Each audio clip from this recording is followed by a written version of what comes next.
Hello everybody, it's me, GetDaveDio, and it's channel update time. Variety Edition. This was the first update after I did my first review. Results were mixed to positive, so I'm pretty happy with that. And I'll be doing more reviews of games I finish LPing moving forward, as long as we stay above the Patreon cutoff, of course, because that was the last Patreon goal I had for my channel that got met. I since came up with a bunch more. You can check them out on the Patreon page if you want. A link will be in the description.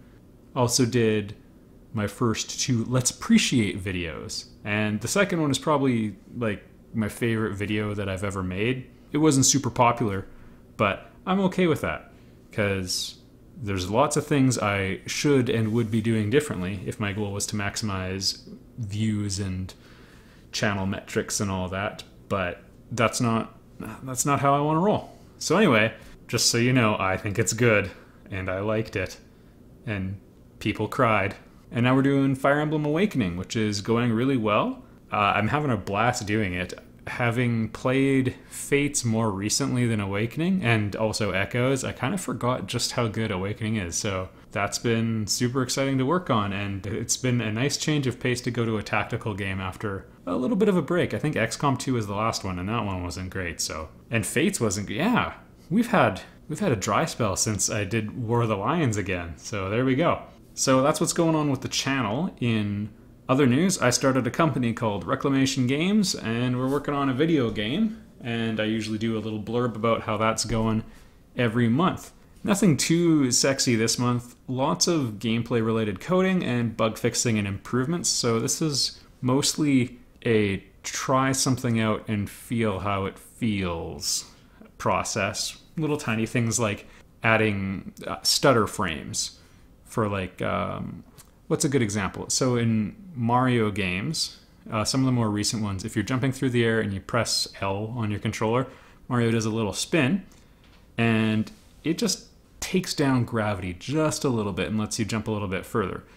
Finding that value and also the best way of programmatically expressing it is like a little bit of an artistic endeavor, but you have to code all the solutions as well, so you have to try quite a bit of different things.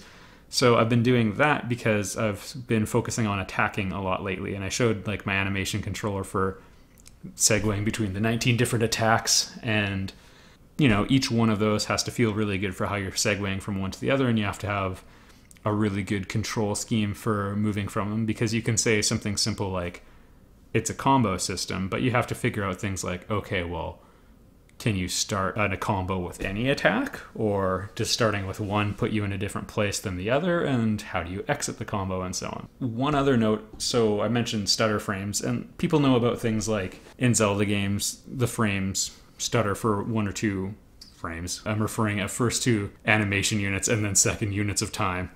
So even though I said frames twice, I meant it 2 different ways. Anyway, there's a stutter when you hit an enemy, or lots of games do screen shake and that sort of thing. All of those are impacting like how movement feels, and even they can get applied to the movement of the character literally on screen, not just a global stutter frame for everybody. So like if you played Mega Man X 1, 2, 3, there's a really smooth flow between how dashing works and everything, how it's a very continuous motion and it feels very analog is how I would describe it. And in later Mega Man X games than the PlayStation ones, it's very digital, like it's very quantized. Like when you press the button, there's sort of a little halt and then it very punchily fires off. Now I don't like that for Mega Man's overall movement, but I do like it for other things. So I gotta find, you know, the sweet spot for mine for what we make smooth and what we make punchy. And I think all this movement fine tuning is really important because how a character moves is kind of the game.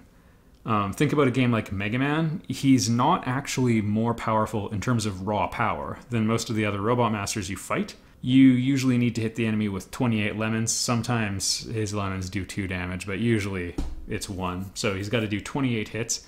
They need to hit you sometimes only 4 times. So you don't beat them by outpowering them. You beat them by outmoving them. And that's what the game is really about.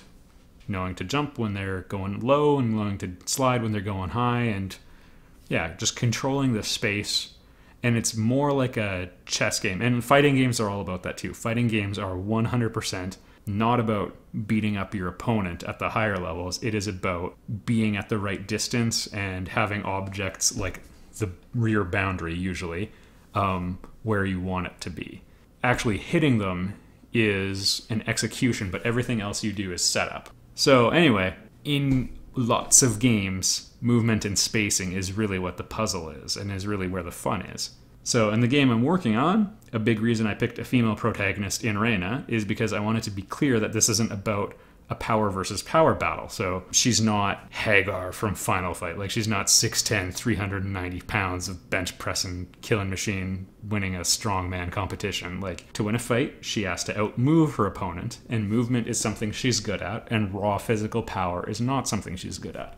So I wanted to reinforce that theme. Anyway, that's what I've been working on.